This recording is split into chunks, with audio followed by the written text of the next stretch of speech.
It's February, late summer on New Zealand's North Island.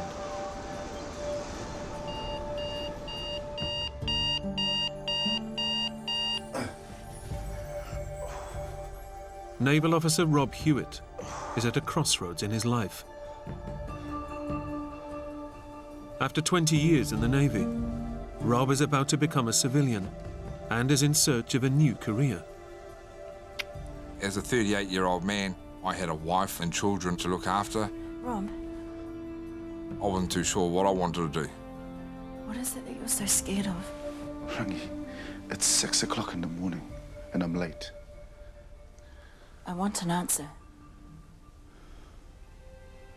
Dying, Rangi.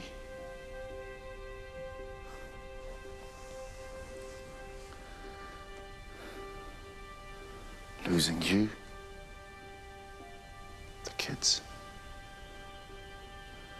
That's what I'm scared of.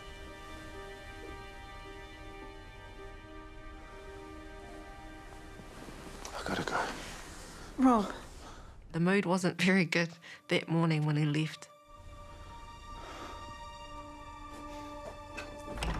Life changed for me in a way that I wasn't quite ready for.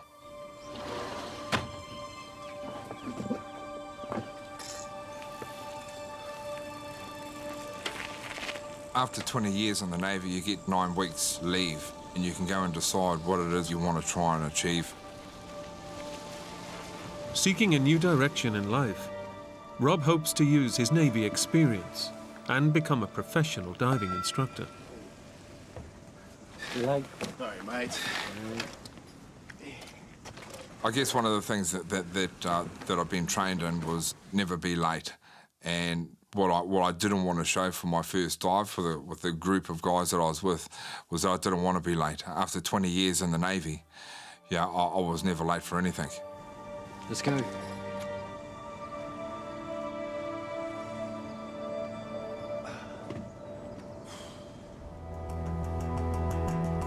And for the first time, he's joined a civilian dive team for a crayfish hunt around the coastal island of Mana. As the boat heads to its first anchor point, Rob eats a light breakfast and looks forward to what he thinks will be the simplest dive of his life. I had dived more places in the world than what I had in my own backyard. Here I was diving over in Singapore, Afghanistan, Australia. As I'm on the boat heading out towards our first dive spot, I'm thinking it's a beautiful day. The water is clean and clear. This is too easy. The mood on the boat was one of excitement. There was some jovial laughing and jokes going on. Then the challenges start popping up. You know, how long can you stay under the water for? How big a crayfish can you get? Thought I'd better get in the water and show them how it's done.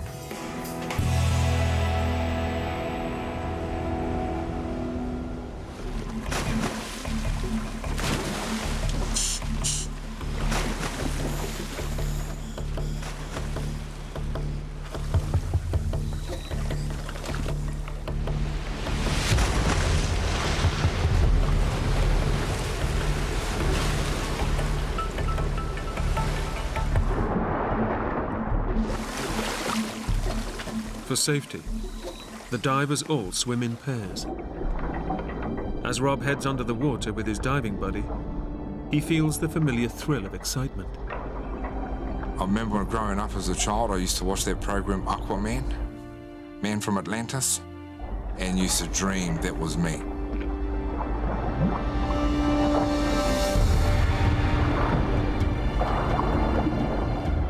Once I hit the water, I feel like I'm at home.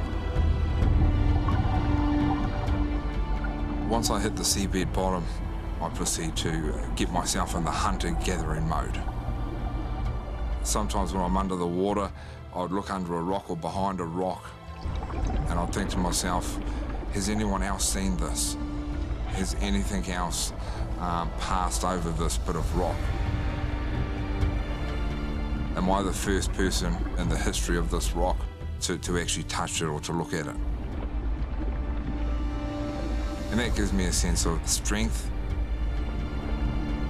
It also gives me a sense of achievement. I love the quietness.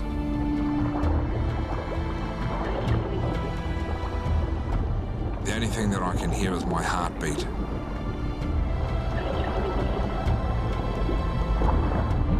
Rob has spent years underwater, successfully locating bodies, mines, and enemy frogmen. But finding crayfish proves surprisingly difficult.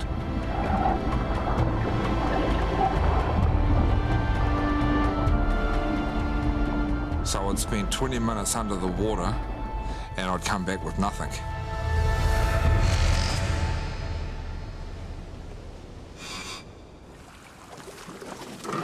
Last dive of the day, mate. See if you can catch a crab this time. Yeah.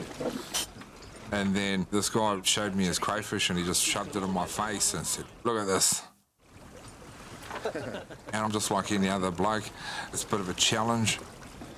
And I'm thinking, right, you know, the next dive I was going to find the biggest crayfish that I can. But this time, as Rob and his dive buddy descend, there's a problem. Unable to clear the air from his ears, it's too painful for Rob's body to dive.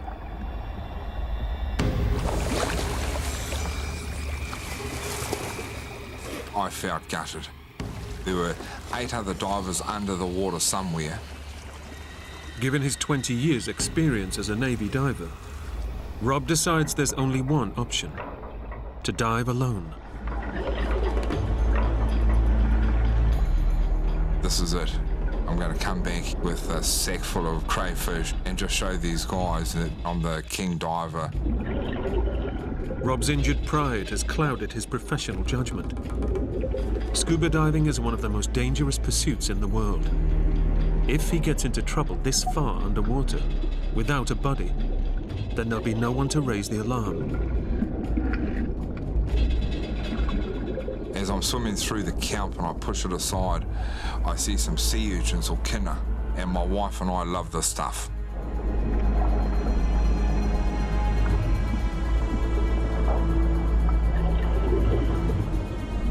The urchins will make a good starter, but Rob's after the main course: crayfish.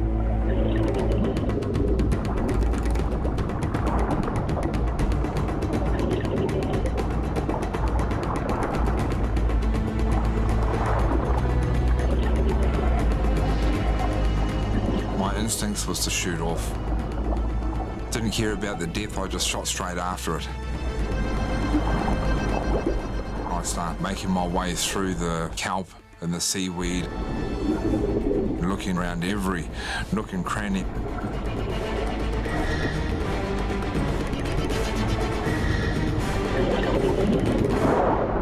I quickly grabbed it and put it in my bag. Rob's pride is restored, but in his haste to catch the crayfish, he hasn't noticed a critical change in the water around him. I felt something different. A lot of cold water just ran over me. I turned and looked at the water and it was swirling all over the place.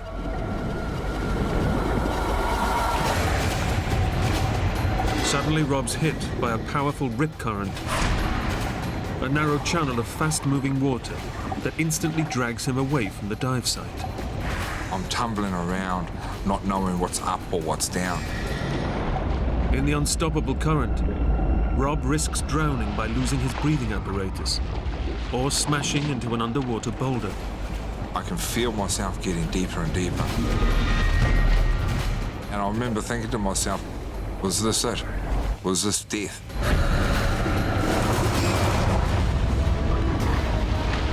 As I'm tumbling around, getting disorientated, it could have been a matter of seconds, or it could have been 2 or 3 minutes. Time had no value. The current is sucking Rob deeper and deeper. If he hits a rock, he'll be knocked unconscious and drown. My ears are starting to pop, and I'm finding it hard to breathe.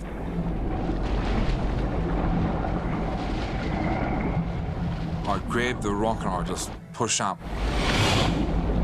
I kick as hard as I can, as fast as I can to get out of the rip. And the light was coming towards me.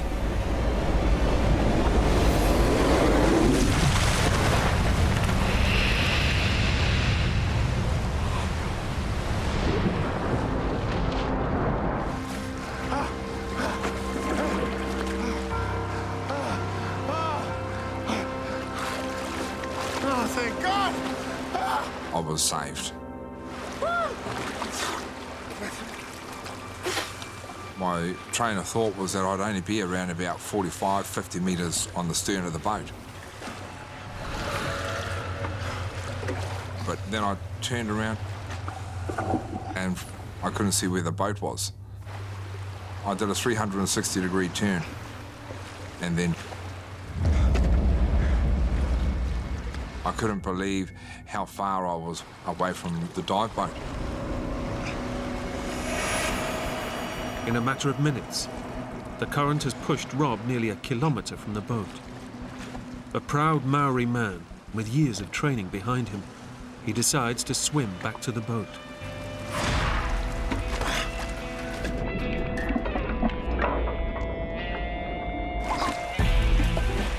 I don't want to be judged by my peers. Rob Hewitt, he was the guy that got rescued 3 days before he left the Navy. I've done a lot of swim training with my dive gear on. This was my second home. I would kick as long as I needed to kick, and I would get to where I needed to get to. But despite paddling hard, the boat doesn't seem to get any nearer. What?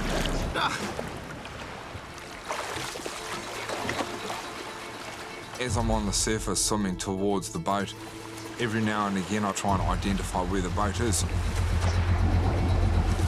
I can feel the current pushing me.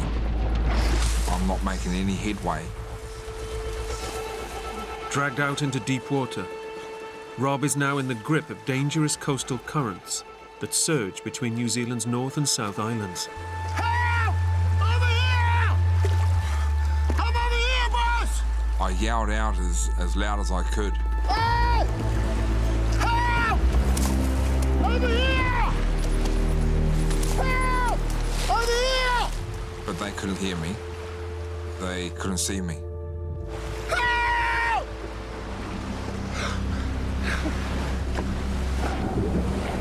Rob's diving gear keeps him afloat, but it's impossible to swim to shore. The current continues to push him further out to sea.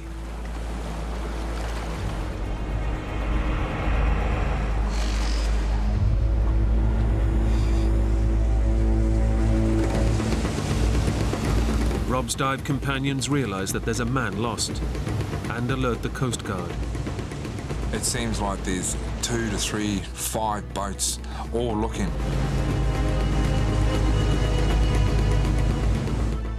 They're all looking in the wrong place.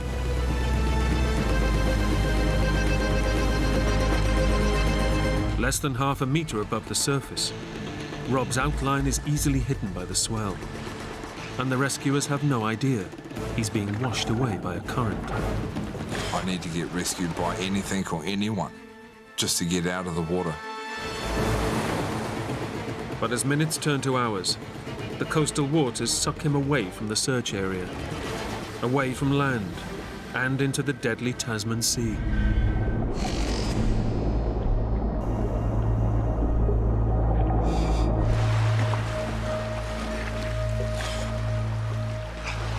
Rob now faces a second night at sea. Throughout the night, I was thinking how I'd live my life. What ifs? What if I hadn't have gone for an extra crayfish? What if I hadn't have dived on my own?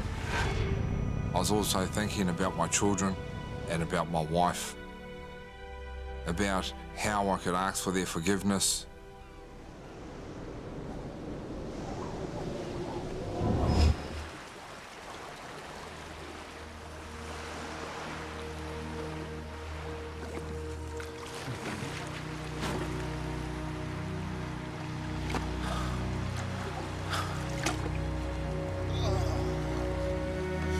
Daybreak finally arrives, bringing with it new hope of rescue.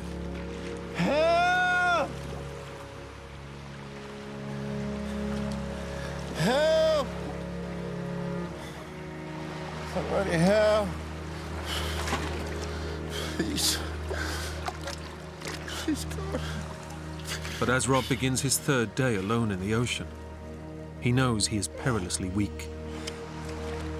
He removes his oxygen tank and buoyancy jacket. There's no air left in them. They are dead weight.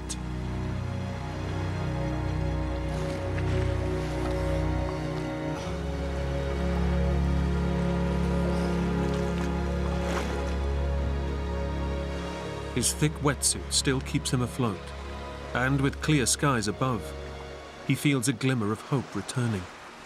The weather on the third day was beautiful. It gave me hope that I'd be rescued.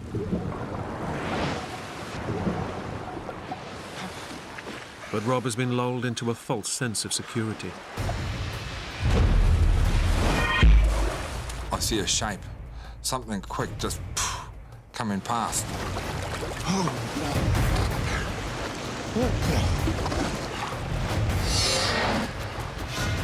I don't know what type, but a shark's a shark. I grabbed my knife out.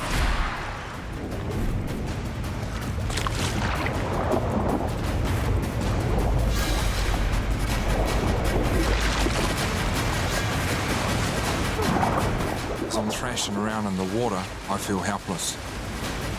Is it going to end like this? A shark finally coming up to have a feed.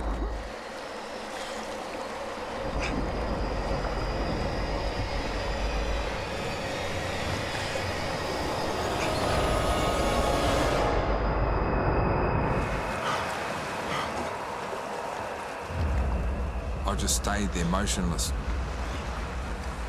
2 minutes was 5 minutes. The next minute was an hour. I was still there. As the day goes on, it isn't sharks that threaten his life. The bright sunshine that Rob thought would bring out more rescue teams is slowly cooking him alive.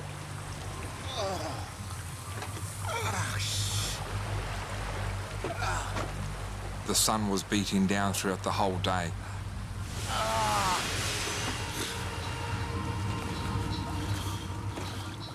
I feel toasted. My face felt swollen. My tongue was swelling. I can feel that the skin is blistering.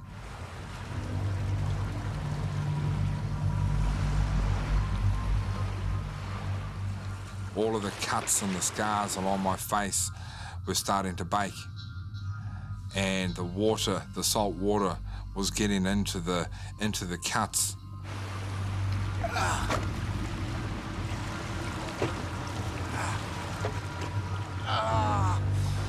Here I was, thanking God for a beautiful day, but this beautiful day would bring me pain. In normal conditions, the human body can go 3 days without water, but that's vastly reduced in the ocean. Having drunk only a few drops of rainwater, Rob is dying of dehydration. The relentless sun only makes it worse. There was only one place for me to hide, and that was under the water.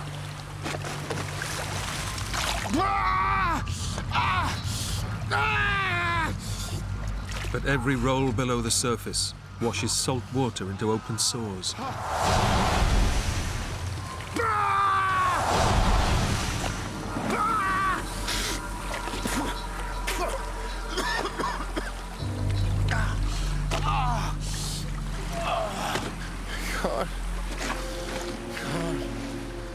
I could hardly breathe.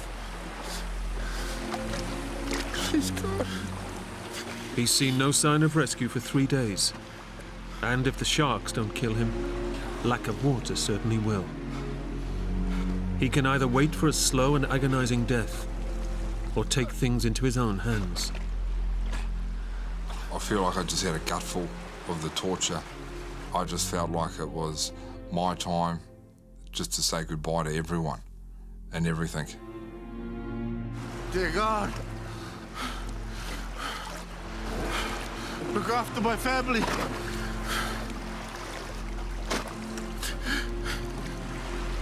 Look after my family. Oh.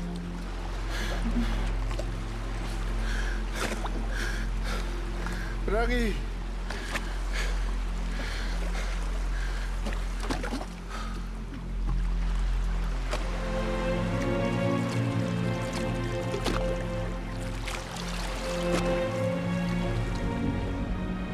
As I'm under the water, I can feel my heart beating, as if it's beating out of my chest.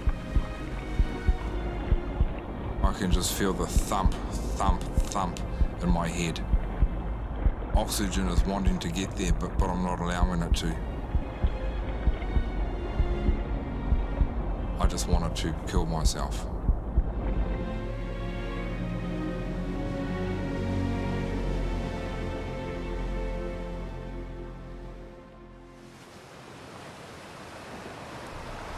After 3 days of drifting miles out to sea with no sign of rescue, he decides to drown himself and bring his suffering to an end. But the sea isn't ready to let Rob go.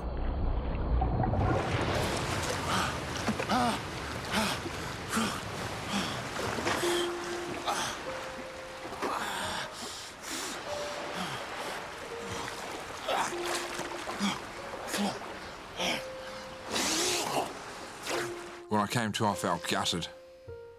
I couldn't even kill myself properly.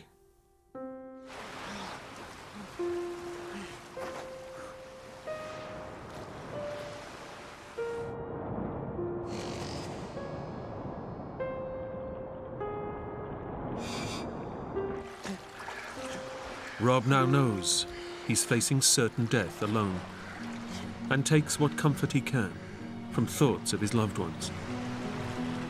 I tried to call out names of people that I loved, just to give me some sort of connection.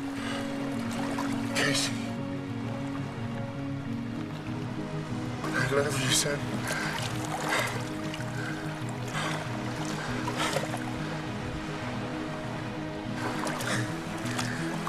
Fire.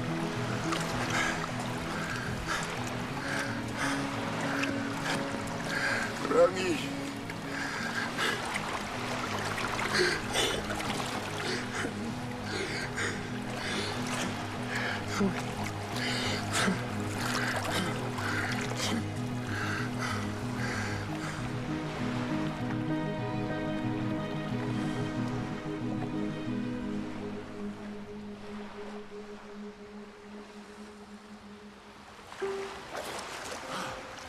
Rob has now drifted over 60 kilometers.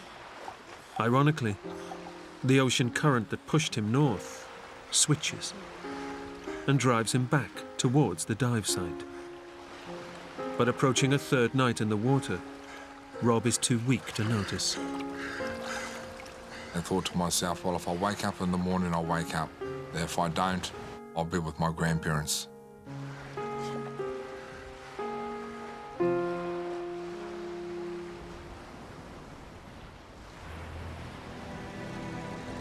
On the mainland, rescuers think Rob must be dead.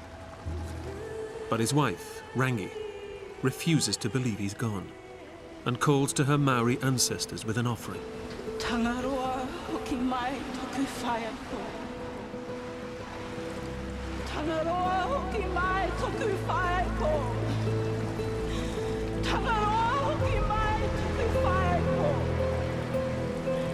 Tangaroa hoki mai toku whaia ko. Tangaroa hoki mai toku whaia ko. Tangaroa hoki mai toku whaia ko. Tangaroa hoki mai toku whaia ko.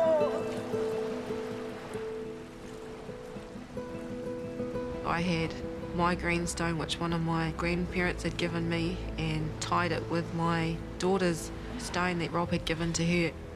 While I was doing that, I was doing a calling out to my ancestors to return him back to us.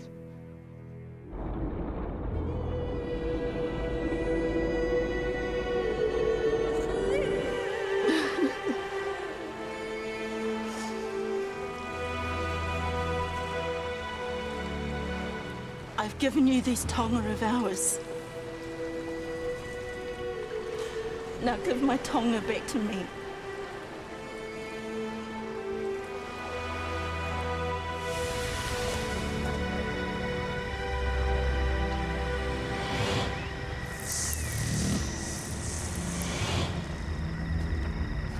Rangi's prayers may be too late.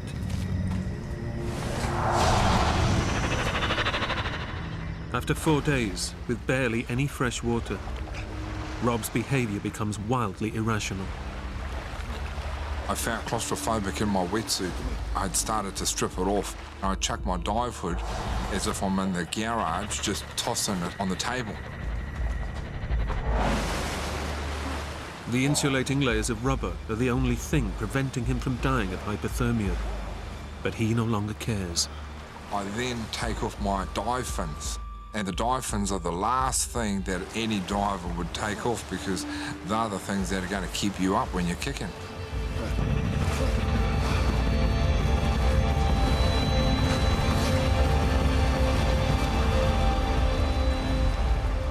Nearly 75 hours since he first dived for crayfish. Rob is unaware that the ocean current has deposited him back where he started, near Manor Island. And he's ditched all the gear that has kept him afloat and alive.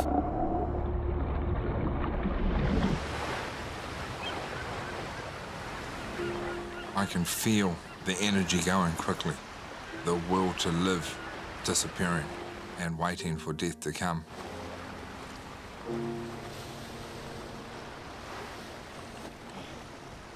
All I can see is a white fluffy cloud just sitting there. I've said for my children, my family, no one would have known that I at least tried to stay alive for 3 days. Tried to stay alive for them. All I'm worried about and concentrating on is that cloud.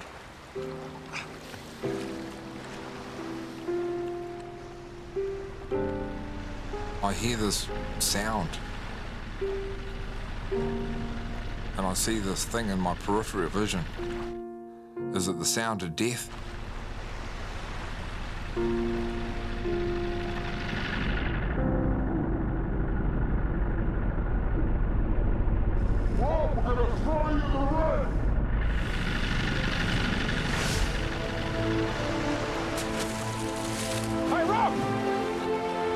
The Maori gods have answered Rangi's prayers. 75 hours after he was last seen, rescuers spot a dive hood floating near the original dive site. And close by, they finally find Rob Hewitt. I thought that this was all hallucination. And I remember seeing a friend of mine. Good job, mate. And just said, just keep your eyes on me. I just want to look at you.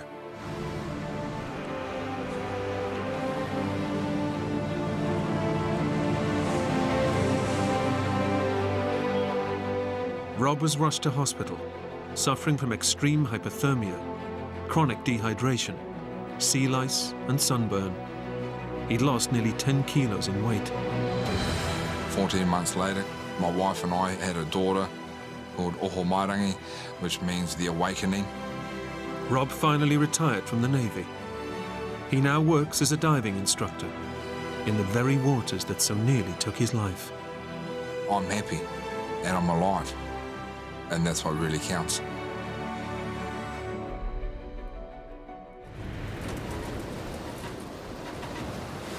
It's Halloween, and off the eastern seaboard, a violent storm is brewing. Pararescue man John Spillane has been called in for an urgent mission.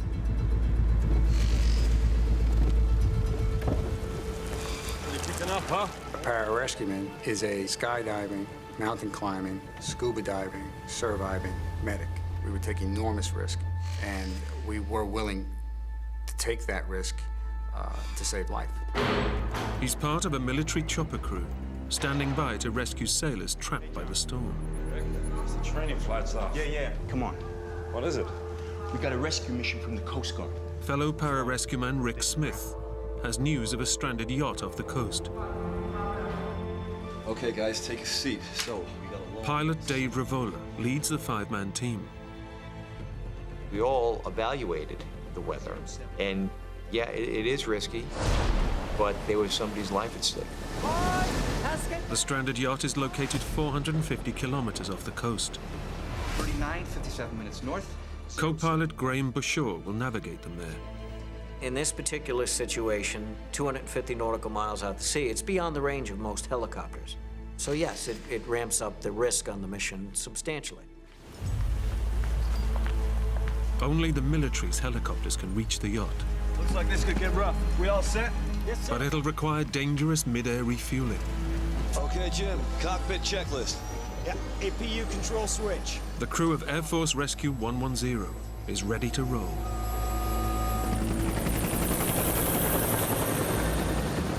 As they leave, reports come in that the weather system off the east coast is developing fast. Two massive fronts are colliding with a hurricane. But the forecasters have no idea how dangerous it will become. Shall I open the sunroof? The joker in our pack is by far Graham Bushaw. He's a lot of fun to be around, and he certainly is a joker. There's no doubt about it. So what do you do for Halloween, Graham? I go to my sister Elaine's. We do a party there every year, like an annual thing. We all work together very well. Dave, the aircraft commander, very goal-oriented individual. Being in charge and being a leader kind of comes naturally to me. When I was a kid, I mean, I was never the first or second to be picked. I was always the captain. Myself, I'm a little more laid back. I think Jim Mioli falls more into that category also. I loved helicopters, anything about helicopters. Then when you add the neat kind of man-toy stuff that we have, it's a lot of fun. Rick was reserved on the quiet side, very professional, and John was more vocal than Rick. I guess it was an amazing time of my life. I was only married at this point 2 years. We were expecting our first child. My wife was 5 months pregnant. Half an hour in, and the crew get ready for the first refueling. Airspeed 120, altitude 1500. We've got 45 minutes of gas left. In these turbulent conditions, Dave Rivola's skills as a pilot will be tested to the limit. You need to overcome the anxiety and the fear factor of flying that close to another airplane. He needs to gently ease the helicopter's probe into a supply line, trailing behind a flying fuel tanker. You know, you've got spinning rotor blades that are rotating around, you know, at a very, very high velocity. And obviously, if that hits anything, you know, there's going to be a problem. Okay, extending the refueling probe. Air Force Rescue 988 to Air Force Rescue 110. Copy that. It's like playing a video game and getting points. Way to go. Air Force Rescue 110. When you hit that drogue, even in clear weather, it's like, whoop, you know. We have contact. It always makes you feel good. Air Force Rescue 988 to Air Force Rescue 110. The crew now has enough fuel to reach the stricken yacht. But as they plow on, weather conditions deteriorate. I do remember having butterflies in my stomach because it was going to be a challenging mission. We become aware that the winds are very gusty. The waves are up to 40 feet. And we're starting now to realize we're at our limits. The youngest of the crew, Jim Mioli, has never flown in weather this bad. I just got out of school. I was very green. Graduated, you know, just less than a year before, so I was very new, very green. Rookie. Nervous? Yeah, I'm a little. Nerves are good.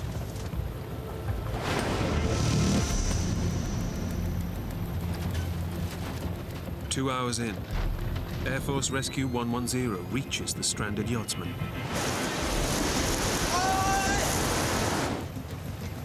Air Force Rescue 110 to Air Force Rescue 988. We have visual contact.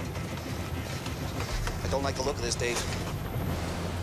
And this is where it got dicey, because the sail had been ripped off, the mast was pretty much straight up, and now the seas were very, very rough, and the winds were very strong.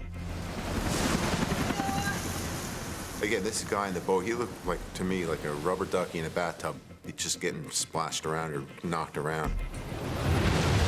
The plan is for John and Rick to rope down into the sea. Pretty extreme, huh? Then Jim will hoist them all back to safety. But in this weather, it won't be an easy pickup. It sounds quite simple. Let's send a cable down, somebody grabs it, and they get up inside the helicopter. It is not even remotely close to that easy. I have no problem putting PJs in that type of environment. They are extremely good swimmers, extreme physical conditioning, no concern at all that they would be able to swim over to the boat and get this guy off the boat. The big concern was getting everybody back into the helicopter. Put 2 PJs in the water and we can't get them on, now we have 3 survivors that we have to deal with. Okay, that looks rough. What do you guys think? It's Jim's responsibility to winch everybody safely back to the chopper. Can you get us any closer, Dave? That's about as close as I can go. I don't want to get too tight to the mast. It's his call, whether or not they go for the rescue. And one of the big problems is with the hoist cable, it'll act like a cutter and literally cut through, you know, arms, cut off arms, or worse, maybe wrapped around that person's neck, literally decapitate him. It's your call, Jim. How we doing back there, Jim? Nah, it's too risky. I can't do it.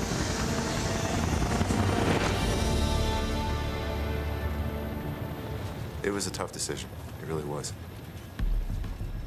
We went all the way out to try to get this guy up, and you know, just I didn't think I could do it. Okay, let's head back. Radio in the decision. Air Force 110 to Air Force 988. That was the first mission I was on where, you know, we had to actually turn around and say no to it. That was a very disheartening experience. Conditions too poor to execute rescue. Over. But it was the right decision. It's not all like Hollywood, you know? The hero doesn't always come out alive and everything works out fine. I thought that took a lot of courage for Jim to speak up. To be right there looking at that survivor, ready to go. The most junior person on the crew spoke up and said, I don't think we can do this mission. Air Force Rescue 110 heads back, leaving the yachtsman to wait for a ship rescue. But home is still 450 kilometers away, and the superstorm is building. Like throwing gasoline on a fire, colliding storm fronts are re-energizing an old hurricane to become a cyclone of epic proportions. These are tough conditions for refueling, but Dave must take on fuel if he's to get the crew back to base. We came up on our 4th and final air refueling, and that's when the weather went from bad to horrendous in almost the blink of an eye. I mean, we just knew that we were in for a hell of a ride. We did not know that we were flying inside basically a hurricane-force storm. This is the worst weather conditions I had ever flown in, and there isn't anything you can do about it. You can't tell God to turn the weather off. Dave has never refueled in weather conditions this severe. And I really had to fly this thing very aggressively. Airspeed 110, altitude 1,500 feet. There's plenty of dangers. You could bump into the 130, catastrophic failure, fall out of the sky. Okay, we need to get this over with fast. You could bump into the hose with the rotor blades. You lose rotor blades and basically fall out of the sky. You know, helicopter crashes, uncontrolled crashes, are not normally survivable.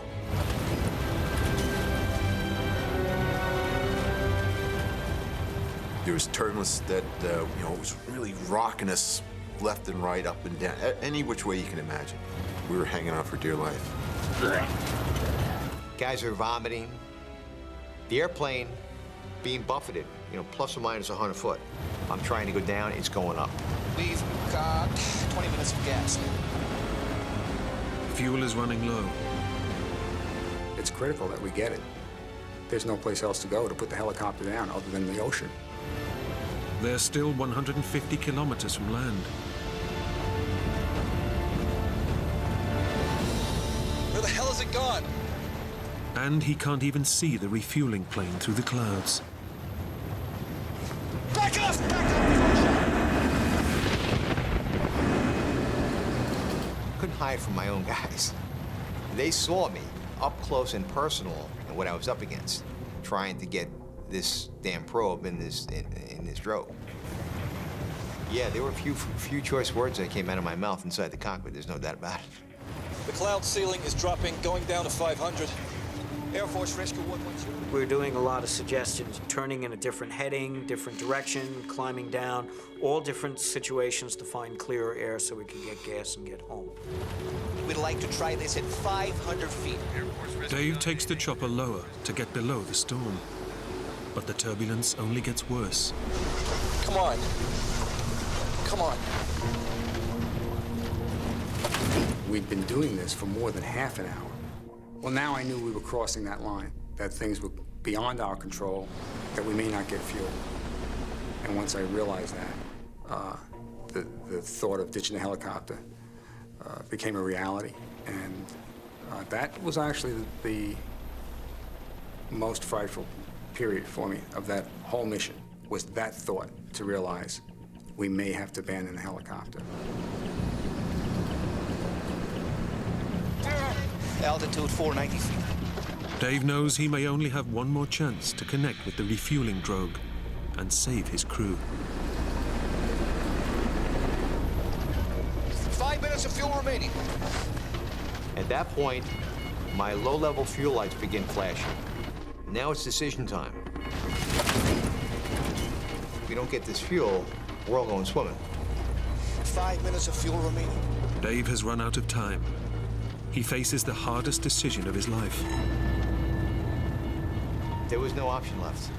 If I continued to use that fuel, thinking of my own ego that I can do this, that I can make this, you know, that could have killed everybody. He can't save the chopper, but he might be able to save his crew. With the last drops of fuel, Dave takes the chopper down to let them bail out. Okay, listen up. We are ditching this chopper. Jim, prepare the life raft. John and Rick, get ready to jump. The pressure to make that decision had to be enormous. There was no objection from the crew, but he wasn't asking. Okay, guys, let's do this. I was scared. I didn't think we were going to survive.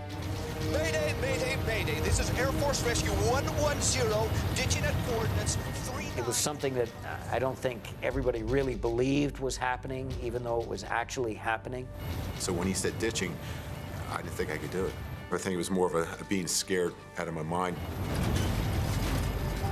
Mayday, mayday, mayday. This is Air Force Rescue 110, ditching at coordinates. With just minutes of fuel remaining, the crew prepares survival equipment and the life raft. 5 souls on board.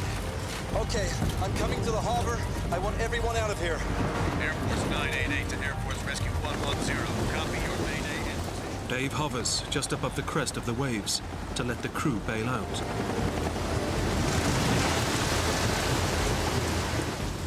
The waves now are a lot bigger than what they had been when we were trying to get the guy in the sailboat. Dave is now so close, he runs the risk of a high wave taking the chopper out. Okay, I'm not able to hold this much longer. Altitude, Dave, altitude. We're running on fumes. It's time to go. Number 1 engine offline. Mayday, mayday, mayday. It could be seconds before we're going in the water. My number 1 engine flames out on me. I'm hovering on 1 engine. I could actually hear the turbines wind down. I knew it was going to fall out of the sky at any moment. Everyone out! Everyone out! They must time their jump. Closing this distance, do I really want to do that? That was a real dilemma. I don't want to close this gap because I don't want to be there and die in their presence. I want to be by myself. And then I had this recollection from survival training. There's strength in numbers. Stay together as long as you can. And I couldn't ignore that. John signals his position with his scuba light and starts to swim. But a kilometer of ferocious waves and hurricane winds separate him from the strobe light. With such severe injuries, he doesn't know if he can make it.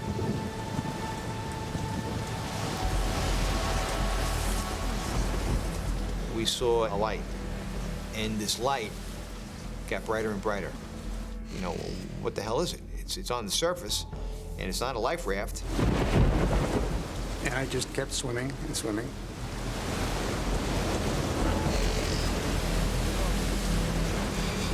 After an hour, I noticed I was closing the gap, that I was getting closer to the strobe light. But as it got closer and closer, and it took a long time to get to us, I realized that it was John Spillane. And I think it was probably another hour before I actually got there. No! John! Are you okay? Jim and I were both elated that we had John with us. It was a great feeling. But we could see the pain on his face of how badly he was injured. John! He was in tremendous pain. Very, very bad pain. We'll get you out of here. My focus shifted from me to Jim's predicament. Seeing the hood on Jim Mioli, I thought was a very brave act. That simple. I knew that that was decreasing Dave's survivability. But I also recognized what a tremendous help it was to Jim, that it was increasing his survivability. Jim can't control his own body. The muscles violently spasm in a bid to generate warmth, but he's on a rapid downward spiral. While I was getting wasted by these waves and, freezing, with the hypothermia, the only real thought I had, it is silly, is who's taking care of my dog? Like, I hope someone gets my dog so that, they can walk her or feed her. Once the rescuers, now the elite crew of Air Force Rescue 110, are in desperate need of rescue themselves. There was one particular wave that drove us under and separated us. And as that happened, I saw the look of terror in John's eyes. He was very, very concerned that if he didn't link back up with us, that his chances of survival were not good. And to see that look of terror on one of your brother's faces, that was a wake-up call to me of just how bad he was. But Dave manages to pull his men back together. He's fighting heroically to keep them alive. Having two individuals with me, both of whom were worse than I was, Jim's body temperature and John's injuries, they needed me. That was a very scary moment because we almost didn't get back together. Even if a rescue can be mounted, the storm has driven them over 30 kilometers from the point they ditched their helicopter. They're now just dots, lost in the Atlantic. If Jim isn't rescued soon, he will die. And with each hour, the storm is intensifying. But I was facing the facts, and they were brutal at this point. I felt the odds were against us. I believed we wouldn't survive. With no rescue in sight, They face a lingering death, lost in the freezing Atlantic waters.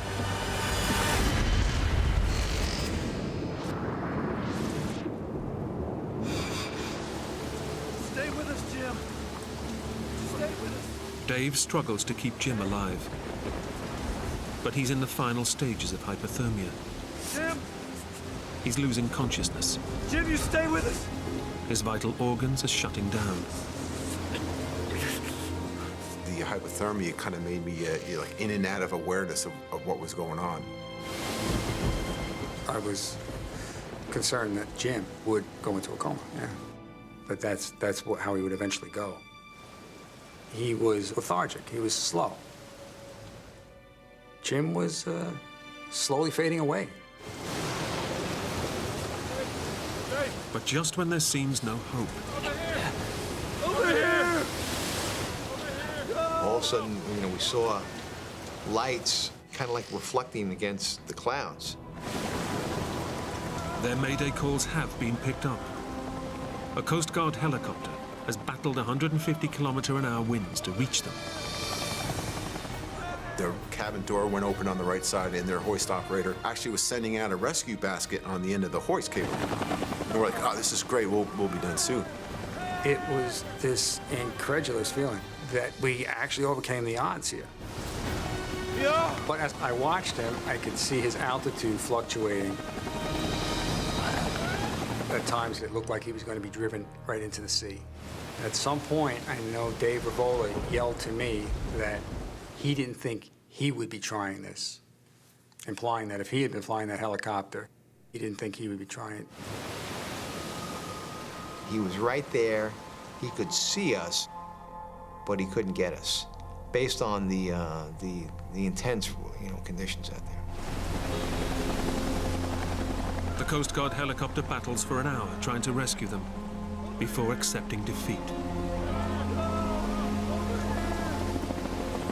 It was a brave but futile attempt to recover us. But kudos to those guys. They gave it all they had for a long time until they had to leave to return to base to refuel. If these guys couldn't pick us up, really, there's no one left.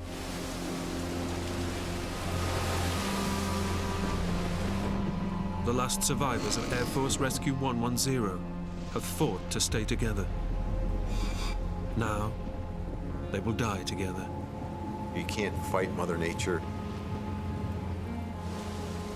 She has her own plans for you. I'm wondering, what point will I be so exhausted that I can't resist anymore? That I can't fight to get air. And that was frightening because I knew that point was going to come. It was very sad and frustrating because I wasn't ready. I needed more time.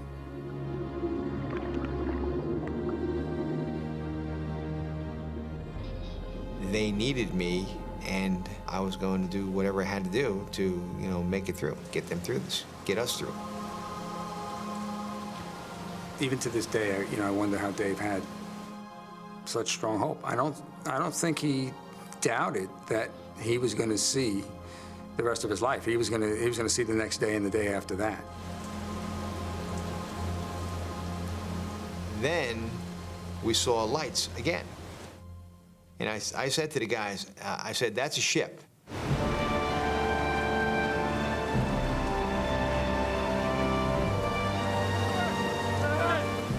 We could actually see it, and we could see its color, okay? It was white. It was a beautiful white ship, huge, big white ship.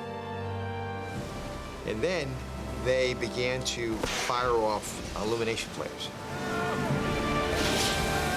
It's the Coast Guard ship Tamaroa, its crew risking capsizing to rescue them.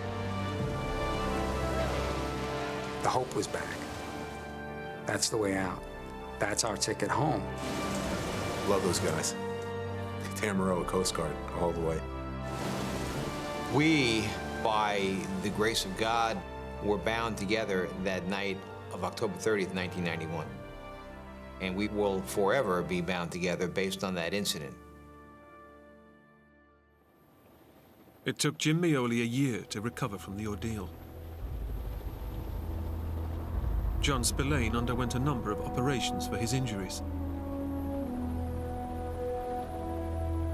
Dave Ravola survived the incident unscathed. They came aboard to find co-pilot Graham Bashaw had already miraculously been picked up. Although you're glad you're alive, we're still missing a crew member, you know, and that's when it really hit home that, you know, there's still somebody out there. And, you know, that was Rick. You know, the Coast Guard cutter continued through the night looking for Rick and continued through the next day.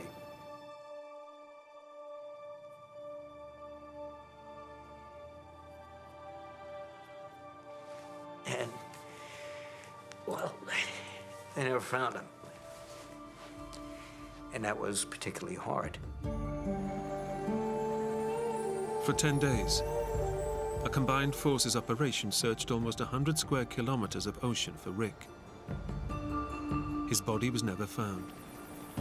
It's so sad that he actually experienced what we all knew was a possibility, that he died doing this job. He was willing to take the risk. So I'm happy for him in that sense, that he got to live that life. But I'm very sad that he was one of the people who wasn't able to survive his career. He left behind 4 daughters, the youngest just 2 weeks old. He died while attempting to save somebody else's life. What better way to go? Very, very unfortunate, but that's who Rick was. Rick was a warrior. Rick was dedicated to rescuing people. That's what he did. The perfect storm, as it became known, lasted 7 days, caused $200 million of damage to the East Coast, and killed 12 people.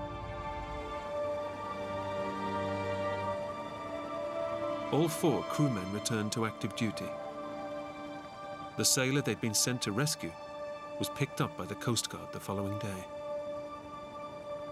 There's a pararescue creed that ends with the motto, "These things we do, that others may live."